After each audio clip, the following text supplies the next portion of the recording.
नमस्कार दोस्तों। आचार्य द्रोण ने सभी राजकुमारों को धनुर्विद्या की विधिवत शिक्षा प्रदान करना शुरू किया। उन राजकुमारों में अर्जुन के अत्यंत प्रतिभावान तथा गुरुभक्त होने के कारण वे द्रोणाचार्य के प्रिय शिष्य बन गए। द्रोणाचार्य का अपने पुत्र अश्वत्थामा पर भी विशेष अनुराग था, इसलिए धनुर्विद्या में वे सभी राजकुमारों के अग्रणी थे, किंतु अर्जुन अश्वत्थामा से भी अधिक प्रतिभावान थे। एक रात को गुरु के आश्रम में जब सभी शिष्य भोजन कर रहे थे, तभी अचानक ही हवा के झोंके से दीपक बुझ गया। अर्जुन ने देखा, अंधकार हो जाने पर भी भोजन के कोर को हाथ मुंह तक ले जाता। इस घटना से उन्हें यह समझ आया कि निशाना लगाने के लिए प्रकाश से भी अधिक अभ्यास की जरूरत है, और उन्होंने रात्रि के अंधकार में निशाना लगाने का अभ्यास करना आरंभ कर दिया। गुरु द्रोण अर्जुन के इस प्रकार के अभ्यास से अत्यंत प्रसन्न हुए। उन्होंने अर्जुन को धनुर्विद्या के साथ साथ गदा, तोमर, तलवार आदि शास्त्रों के प्रयोग में भी निपुण कर दिया। उन्हीं दिनों हिरण्यधनु नामक निषाद का पुत्र एकलव्य भी धनुर्विद्या सीखने के लिए द्रोणाचार्य के आश्रम में आया, किंतु निम्न वर्ण का होने के कारण द्रोणाचार्य ने उसे अपना शिष्य बनाने से इनकार कर दिया।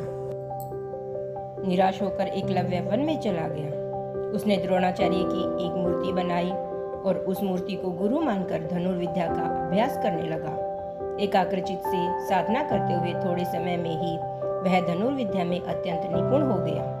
एक दिन सभी राजकुमार गुरु द्रोण के साथ आखेट के लिए उसी वन में गए जहाँ पर एकलव्य आश्रम बनाकर धनुर्विद्या का अभ्यास कर रहा था। राजकुमारों को कुत्ता भटक कर एकलव्य के आश्रम में जा पहुंचा।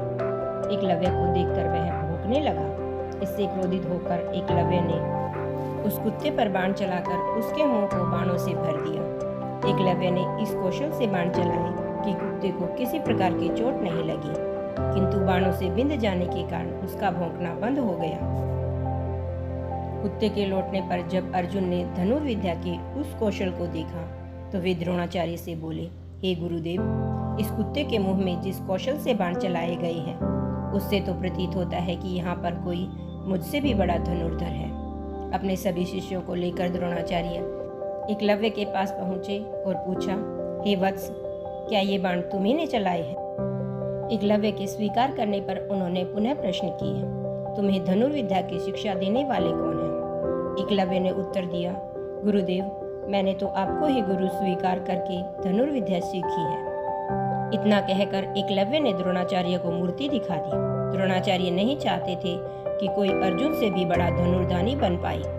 वे एकलव्य से बोले, यदि मैं तुम्हारा गुरु हूँ तो तुम्हें मुझे गुरु दक्षिणा देनी होगी। एकलव्य बोला, गुरुदेव, गुरु दक्षिणा के रूप में आप जो भी मांगेंगे मैं देने के लिए तैयार हूँ। इस पर द्रोणाचार्य ने एकलव्य से गुरु दक्षिणा के रूप में उनके दाहिने हाथ के अंगूठे की मांग की। एकलव्य ने सहर्ष अपना अंगूठा दे दिया। इस प्रकार एकलव्य अपने हाथ से धनुष चलाने में असमर्थ हो गया तो अपने पैरों से धनुष चलाने का अभ्यास करना आरंभ कर दिया।